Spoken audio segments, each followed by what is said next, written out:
Me da mucho gusto tener la oportunidad de platicar con Mariana del Valle, experta en ciencia y tecnología y su impacto social, divulgadora de la misma, periodista de tecnología y diseño crítico, colaboradora de diversos medios de alcance nacional e internacional, socia, fundadora, CEO de monoceros.io, para hablar entre otras cosas, inteligencia artificial, de lo cual nos ha pedido mucho que ahondemos en él. Mariana, qué gusto, muy buenos días. ¿Qué tal, David? Muy buenos días. Qué lindo. Muchas gracias por invitarme a tu espacio. Encantada. Gracias por este tiempo. Yo sé que tú eres experta, pero quisiera plantearte si nos podemos ir a la base, porque creo que muchos confundimos, Mariana, qué es inteligencia artificial, qué no es inteligencia artificial. ¿Cómo podremos entenderlo un poquito mejor antes de irnos a otros temas que están un poquito más complicados? Por supuesto. Pues mira, la verdad es que la inteligencia artificial hay que entenderla. Yo creo que hay que entender primero la conexión en Internet, ¿no? O sea, yo pienso que es la consecuencia de todos los datos que hemos generado. O sea, podemos pensar en ella como eso. Imagínate el gran cerebro, ¿no? El digital que es el Internet, todas las conexiones que tienen. Y esas conexiones cómo van generando interacciones, ¿no? Esas interacciones se van convirtiendo en datos y esos datos van teniendo más interacciones a su vez, etcétera, etcétera. Y entonces le decimos inteligencia artificial porque es el equivalente a este gran cerebro que tenemos nosotros, donde las neuronas hablan entre sí y van generando información. Entonces, básicamente, la inteligencia artificial y por muchos dichos también inteligencia sintética es el resultado de un montón de computadoras conectadas a un montón de redes que a su vez generan un montón de información. La síntesis de toda esa vorágine de contenido y de esos datos, porque para cada cosa que nosotros leemos hay un número detrás, ¿no? Entonces, la inteligencia artificial nace como la necesidad de tener una lectura de procesamiento de todos estos datos y pues básicamente en medida que estos datos se conectan entre sí vamos teniendo el equivalente a un cerebro sintético que pues básicamente tiene un montón de información, ¿no? Pero digamos que la inteligencia artificial no podría existir si no hubiera existido este nivel de hiperconexiones con las que contamos hoy en día. No sé si eso lo deja un poco más claro. Sí, claro, y de hecho de ahí surgen, me imagino, muchos temas súper interesantes como pues lo que sí puede hacer una computadora es que todos esos archivos los puede escanear en unos cuantos segundos y recuperarnos lo que le solicitemos en pues en un tiempo evidentemente mucho más reducido de lo que le puede hacer la capacidad humana, aunque tengamos un IQ altísimo o no. Así es, de lo que tú estás hablando son de los primeros días de la inteligencia artificial a través de buscadores. Un buscador básicamente hace lo que estás diciendo tú. Tú buscas una pregunta, esa pregunta aparece en tu página de internet a través de Google, Bing, cualquier buscador que estés usando, ¿no? Y eso ya es inteligencia artificial. Yo creo que lo que hay que entender es que la inteligencia artificial lleva con nosotros desde hace muchos años. Hoy en día, la diferencia es que como ya hemos generado tantos datos, querido David, pues hay muchísimas herramientas que te permiten tener lecturas más profundas, más allá de una búsqueda tradicional o de una pregunta tradicional, ¿no? Empezamos a ver computadoras que gracias a los grandes números de datos que tienen, pues pueden generar muchísima información con respuestas mucho más profundas y mucho más certeras de lo que podíamos revisar nosotros a través de un buscador hace 10 años, ¿no? Creo que ChatGPT es el ejemplo, me parecería más accesible, que justo se nutre de toda la data que hay en el Internet. O sea, ChatGPT lo único que tiene son datasets. No es un cerebro maldito que del robot maligno, no. O sea, son datos, ¿no? Son datos que además fueron subidos por humanos en Kenia. Claro, y que nosotros le proporcionamos esa información. Así es. Sin embargo, ha habido momentos en los que nos ponen a dudar, Mariana, por lo menos a los que no somos expertos, evidentemente, porque incluso yo recuerdo este caso de trabajadores de este tipo de sistemas, tipo ChatGPT, que salían a pedir apoyo para que los protegieran, que porque ellos estaban haciendo unas advertencias de lo que podría pasar en el mundo con la inteligencia artificial. Esos reclamos, esas advertencias, bueno, que yo más bien le pondría miedos, ¿tienen algún fundamento? Sí lo tienen, querido David. Te platico, es que mira, como todas las grandes tecnologías, yo creo que algo que aprendimos bien de la web 2.0 cuando cedimos nuestras libertades, como lo son la privacidad, ¿no? El uso de nuestros datos para perfilarnos en segmentos, ¿no? Ese tipo de cosas nos llevan a tener reflexiones muy importantes. La primera es, no es que seas un gran... No es que la inteligencia artificial por tener más datos sea mejor o peor que un humano. Simplemente es más poderoso el procesamiento de un cerebro, eventualmente de esos, que de lo que será un cerebro humano, por ejemplo, ¿no? Sabemos que la inteligencia artificial generativa de imágenes, pues genera imágenes de todo, ¿no? Que no existen. El cerebro humano no necesariamente está listo para procesar que no todo lo que ve es cierto. O sea, nosotros tenemos un cerebro muy primitivo. Existen los dobles digitales, los avatares que hoy en día, pues no, es difícil distinguir de un avatar digital de una persona en muchos casos, ¿no?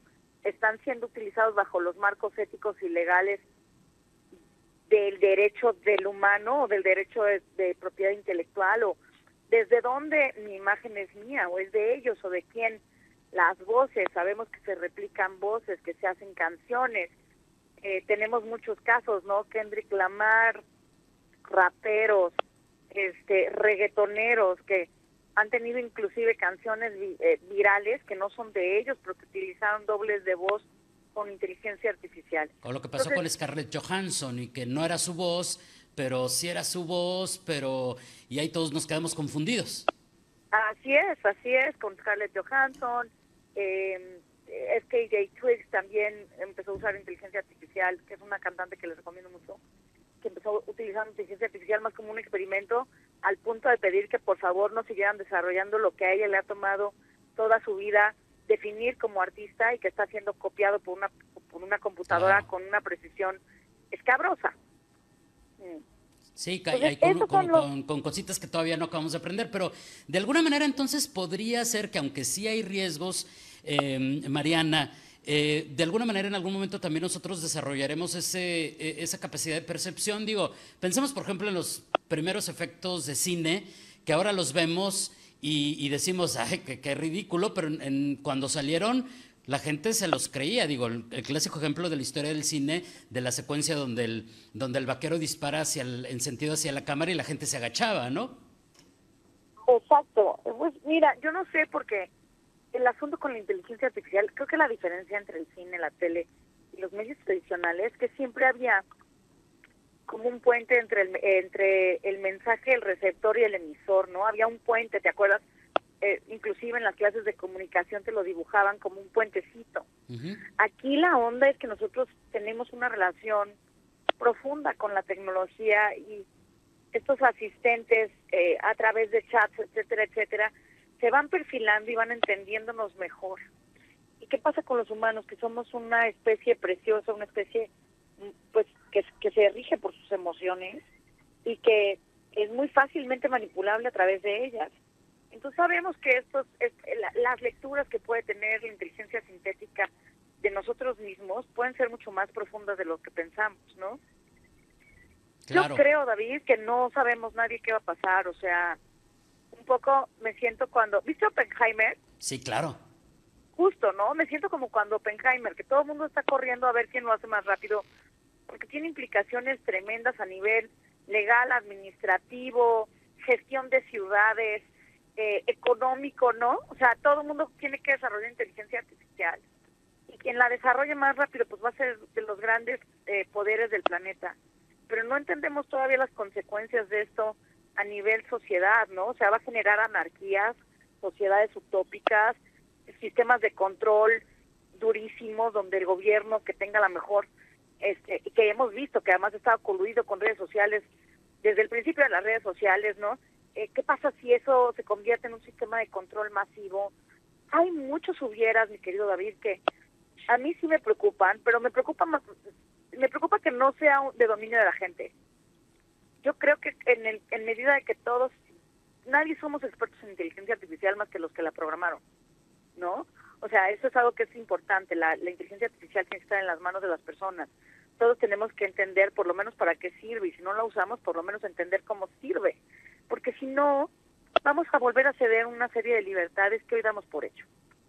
Exacto. Y qué buena analogía la de la película de Oppenheimer, porque justamente cuando se preguntan si seguir adelante o no, porque podrían destruir el mundo, podrían destruir el planeta, y después no lo hacen, pero la conclusión al final es, y perdón por el spoiler, pero al final la conclusión es, creo que de todos modos lo hicimos. Entonces, por tu explicación, Mariana, podría pensar que entonces sí debería regularse, pero entonces ¿hasta dónde?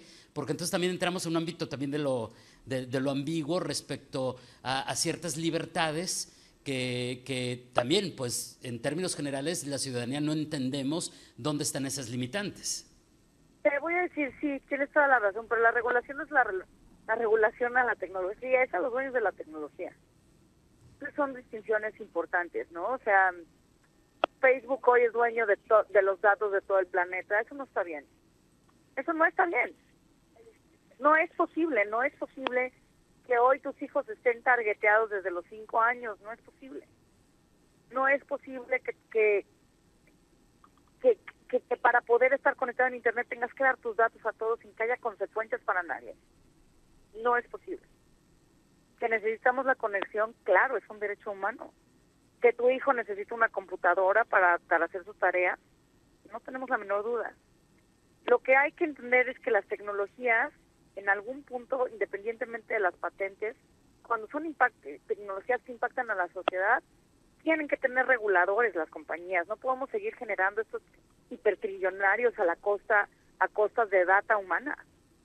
¿Esto por términos de manipulación? Completamente. Mira, simplemente LinkedIn. Yo creo que todo el mundo que ha usado LinkedIn, o aquí en México le dicen muchos LinkedIn tiene pues el cerebro más grande de godines, ¿no? De profesionales de al menos de las Américas, porque en Asia son otras cosas. Hoy en día, con 1,500 pesos al día que tú le pagas a LinkedIn, te llegan más o menos 100 currículums. ¿Ok? Esos datos son datos que ellos extrajeron de los profesionales. A mí me están cobrando. Yo por ver cada currículum pues pagué una lana, ¿no? Más o menos. O sea, 1,500 pesos al día no me parece menor. Claro. ¿Le está llegando algo de ese dinero, de esos datos a quien mandó su currículum? La respuesta es no. Pero además, la manera en la que está compitiendo hoy en día la gente es súper agresiva. Porque humanamente no hay quien revise 100 currículums al día. ¿Quién va a definir quién es apto o no para este trabajo? Probablemente una computadora más adelante. ¿En dónde estamos cayendo, David? Y no lo digo desde el purismo, porque yo soy tecnócrata y creo que la tecnología siempre es neutra. Cómo la uses depende de ti. Sí, la herramienta sería como exacto. Querer prohibir algo así, sería como querer prohibir los cuchillos porque alguien mató a alguien con un cuchillo y ya no puedes tener cuchillos en tu cocina, claro. Pero entonces caemos en el ámbito de lo ético y de la responsabilidad. Entonces, pero más bien, como ya lo explicabas, Mariana, en el ámbito de los dueños y desarrolladores de esas tecnologías, aunque también tiene su parte del usuario, pero más importante en ese otro lado de la balanza. Y también del usuario, David. Oye, a ver, escuela, me estás pidiendo que mi hijo use ChatGPT, ¿por qué? Juana Guzmán, estás ilustrando tus redes sociales con inteligencia artificial. ¿Te quiero seguir? Claro. O sea, ¿sí le vas a dar más peso a eso que a una foto? ¿Me explico? Los algoritmos hoy en día de redes sociales, TikTok, Facebook, Insta, LinkedIn, eso es inteligencia artificial. No es nada más el cerebro que todo el mundo le quiere echar la culpa ahora al Sam Altman, ¿no? Que es cliente mío, porque la verdad es que ha hecho una cantidad de cosas que me parecen totalmente fuera de contexto. Pero aquí él no es el malo de la película, ¿eh? Aquí se ha sentado todos los dueños de la tecnología a aprovecharse desde los 70 y a servirse con las cucharas grandes. Que ese es el punto delicado. Claro. Entonces, que incomoda mucho porque ¿qué crees? Que no es ninguno de los grandes players, ¿no? Entonces vámonos también en contra de Sam Altman. O sea, también se va a dar la competencia desleal, la competencia en ámbitos evidentemente éticamente reprobables. Pero desde los 70, ¿no? O sea, lo que ha hecho Apple, simplemente con cerrar toda su tecnología y donde solo compras Apple si no sirve, donde tienes que usar un cargador de Apple para que no se te friegue tu teléfono después de que te costó 15,000 pesos. Claro. o Google, que ha vendido como audiencia presente, pasada y futura, que hoy en día en el funnel de mercadotecnia hay una cosa que se llama Customer Lifetime Value, o el valor del consumidor a lo largo de su vida. Hoy en día estamos hablando de métricas así, David. Sí, hubiéramos hablado de eso no hace 10 años o 20 años, hace 3 años nos hubiera parecido de una película de orden distópico, ¿no? Es lo que te digo. Y entonces, ¿qué hacemos con estas tecnologías superpoderosas? Hay que aprender a usarlas, hay que cuestionarlas, hay que dominarlas. Y hay que hacer de nuestro futuro algo positivo con ellas, pero no lo van a hacer los dueños porque a ellos no les interesa. Como sociedad, hoy, oye, mijito, ¿ya usaste ChatGPT? Sí, no, ¿cómo se usa? ¿Qué onda? Enséñame. Perengana, ¿qué onda con esto? Enséñame. Vamos todos, ¿me explico? Claro. Por supuesto. Mariana, te agradezco enormemente este tiempo. Muchas gracias por ayudarnos a entender esta temática y sobre todo pues llegar a este punto de saber qué es lo que nos tenemos que preguntar y cómo podemos también colaborar en este proceso que a mí me queda claro que apenas comienza y tenemos muchísimo por ver. ¿Algo que agregar antes de despedirnos, Mariana? Nada más agradecerte el tiempo y el interés. Yo creo que me siento muy afortunada, gracias a Brenda, tu productora, también por darme la oportunidad de expresar estas inquietudes que me parece que son de todos los mexicanos y mexicanas que estamos en este país, y que mientras más hablemos mejor se va a poner. Sin duda. Gracias, Mariana, un abrazo a la distancia. Muchos allá, que estén muy bien. Gracias, es Mariana del Valle, ella es experta en ciencia y tecnología y su impacto social, divulgadora de estos temas, periodista de tecnología y diseño crítico, colaboradora de medios de alcance nacional e internacional, además de socia fundadora y CEO de Monoceros.io. Pues continuamos.